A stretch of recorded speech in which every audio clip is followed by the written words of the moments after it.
Hi, day 4. How hard it? How you doing? Bonjour. Hello. So, today, Mother Nature is busy. Mother Nature's at work. There's a breeze blowing through here. The sun is out. Fantastic weather. Beautiful. I want to ask you today, what are you appreciating? As I think when we take time to appreciate things, to think about all the different things that we really enjoy, that bring us a feeling of pleasure, of expansion, that all of this is really good for us, and there's no lockdown on enjoyment.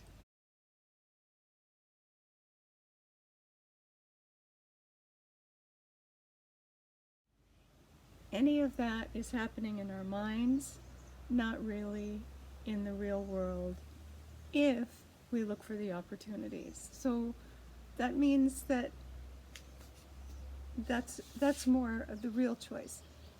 Sheila Iyengar is a psychologist who did an absolutely beautiful TED Talk. Ah, 2 butterflies just went by, 2 of them together. Beautiful. And Sheila Iyengar's talk on TED discusses the nature of the illusion of choice versus what choice really is and how it really functions. If you haven't seen it, I really recommend that you go and look at it. It's an amazing discussion, and it relates a lot now to what goes on in the world, where we're absolutely overwhelmed, inundated with details of things, and yet by drowning us in details, people are becoming more and more kind of paralyzed about, how to make significant real decisions that make a difference to the quality of life that we're living.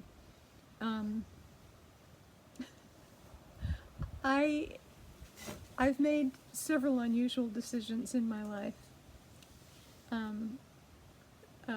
but one of them was at 64 years old, after this condition that I live with took me out of my profession. It affected my hearing, it affected my balance, and it left me in some ways what some people would think of as functionally disabled. That at 64 I decided that, what do I want with my life? I'm not married anymore. I went through divorce. I'm not married anymore. My children are grown. My grandson is in high school. Where do I want to be, and what do I want to do? Well, I decided that I wanted to move back to Europe. I'd grown up between the United States and Europe, back and forth, and I decided that I wanted to age in Europe. So here I am. I'm in the south of France, and I live with myself and my cat. I paint. I go outside. I search the world for things that are interesting to me. And when I first arrived here, there was a woman that I met, and she had just the most shocked reaction to, well, how can you come do this? You're by yourself, and you're disabled, and you're going to be run down in the streets. People here in the traffic when they drive, they never stop. They will. She got really upset. They never stop. They will run you down. You'll be dead in the street. She was panicking. Whoa! And I thought, that just makes me feel so sad to think that people take on more worry than the actual challenges in life. It's as if when there's any kind of a question, instead of going into curiosity, how's this going to work? let's look, let's find out, how's it going to work? Instead, the smallest thing, and then they're like, oh no, and things go into absolute catastrophe. And I know, because I've had a fair amount of fear to overcome in my life. I've had experiences that were challenging ones, and so I understand that fear is real and it's useful. It's a natural instinct that's given to us to give us a sense of protection and readiness to help us respond. But Dr. Joe Dispenza talks a lot about this sense of if we're operating on fight and flight and survival, or if we're operating from a sense of, a center and an ability to generate an emotional field that's greater than the immediate conditions. That's what's close up. But to kind of get out ahead of that and generate the field of what it is that is possible. And I realized that somehow when she looked at me and what she saw was the D word, disabled, she couldn't see me. She could see all of the things I was lacking. She couldn't see what I'd done to overcome it, the things that I've gained, the things that I've learned, my capacities, and everything that's come beyond it, and actually from opening that unwelcome package of having a condition that hit into me right in the middle of my career and changed my life a lot in a sensory way. She couldn't see that there were any gains from that I'd been able to take that package, dislike the wrapper, but take the gift and go, what's in here? What am I going to do with this? How do people work this? It's part of why, even though my sign language is what they call for people who are late deafened, old deafened, late in life we were deafened, our sign language is just crappy. It's awful because it's not like it is for people who are born deaf, who have this beautiful, fluid sign language. It's just, it's gorgeous.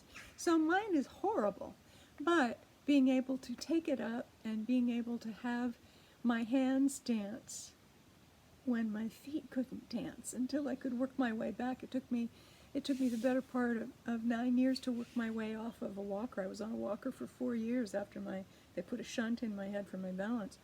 That was compromised, and I was on a walker for 4 years, and I worked my way all the way back up to earning my driver's license back and clearing 15 years of pitching vertigo, and I don't have vertigo anymore.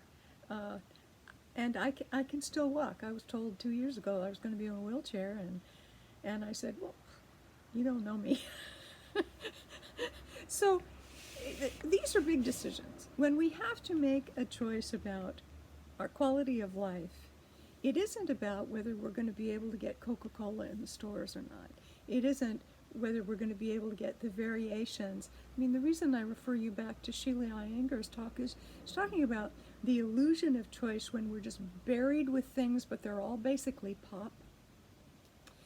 And we're buried with other things, but they're all basically the same form of junk food. These are not choices. That is, it's misleading people. It's fake.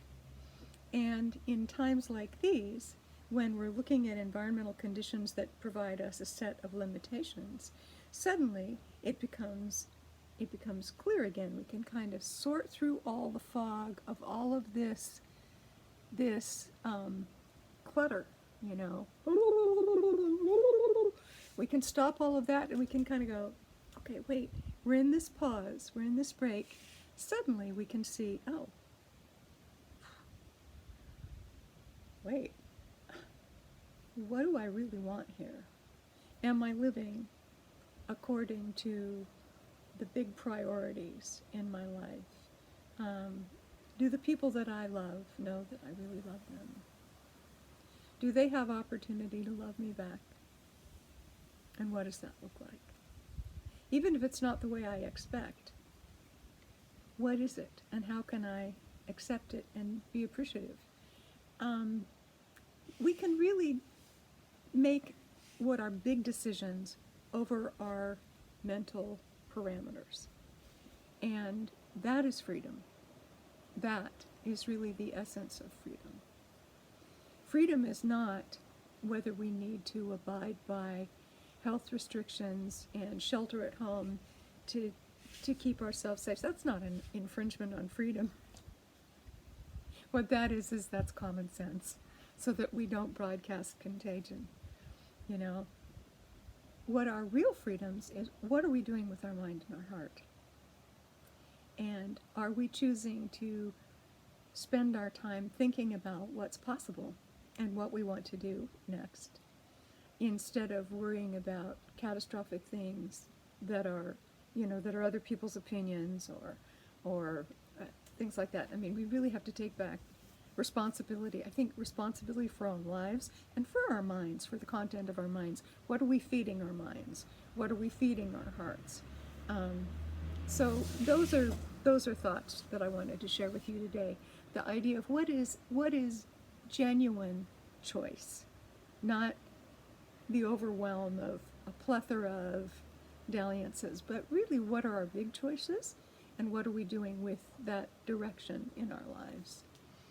And how can we take back the freedom of our own thoughts, our own feelings, and the field of what we're generating out to other people? Because we have choices over that. We have a lot of choices over that. And so we're not victims of what we see or hear.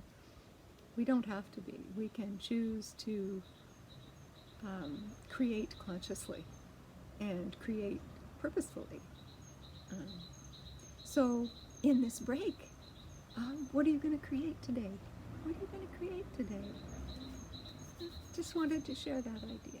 Okay, that's day 4. Love and encouragement, health and freedom.